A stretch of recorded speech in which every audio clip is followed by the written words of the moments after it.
Well, it's one for the money and two for the show.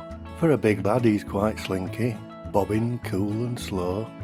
A sad-ass 50s throwback, always jukebox bound, with his graffiti totem leather and rockabilly sound. His jangling coin bag chinks, from tip jar to the slot. A dexterous dandy, well button handy, he feeds in all he's got. And it's 3 to get ready, but he's never been steady, always the loyal wingman for good-looking Eddie. Our portly Presley pretender is plumb out of luck. No girl will love him tender, and he's all shook up. His feelings return to sender, the usual bad news.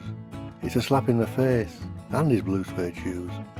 He kinda curls his lip, while swivelling his pelvis, which is unnerving at best and nothing like Elvis. But close your eyes tightly and listen to him sing. You'll hear a passing likeness to Elvis the King. For our Jeff, it's every day, not just fancy dress, so he strives for perfection, well, more or less. You see, lasses want cool dudes with a mysterious edge, not rotund rockers with a corrective shoe wedge. They want Blueberry Hill, moonlight and size, not behind the mill, neon, milkshake and fries. They want a fashionable lad built like a shithouse wall, not one from the 50s, who's as wide as he is tall. And so at Heartbreak Hotel he's a permanent booking. Strange really, because fingers aside he ain't bad looking. There was one who loved him, a lass named Bella. She could have been the one, if she wasn't a fella. This smitten T-bird cried, "He'll be okay, Jeff, you'll see." But he hated a tash, and how she stood up to pee. His rollercoaster quiff is a jet black flare, slick to a duck's arse, it's his rockabilly hair. And when he's dancing, I mean rocking and jiving, folk are mesmerised by the ducking and diving of his coiffured quiff, that pomade probe, prodding like a psychobilly parrot, frantically nodding. Now, in his mind he's Gracelands and a pink Cadillac, taking the honeys to his Memphis love shack. But in truth he's got a Nissan, not pink but black, and lives up north in a Barnsley back to back.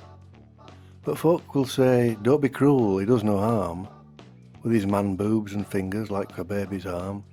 And that's just it. He's no hound dog, to be fair. Just a bloke doing his thing, like a big teddy bear.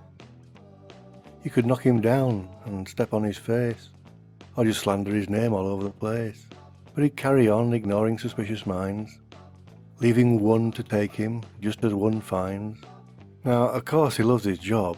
What could be finer than a talented teddy boy working a 50s diner? Yeah, there's always a few who think they're the best, mocking and jeering as they sneer a request. But when he's singing they all shut their gobs, unless it's old Shep when the air's full of sobs. He's been there since a boy, and now much later, he's reached the top as a diner's head waiter. He says as he trains each new batch of rookies, it's here he belongs, with the sodas and cookies. And with a tear in his eye, he's thumbing the pie, he'll tell them a story of his rise to glory, and sigh.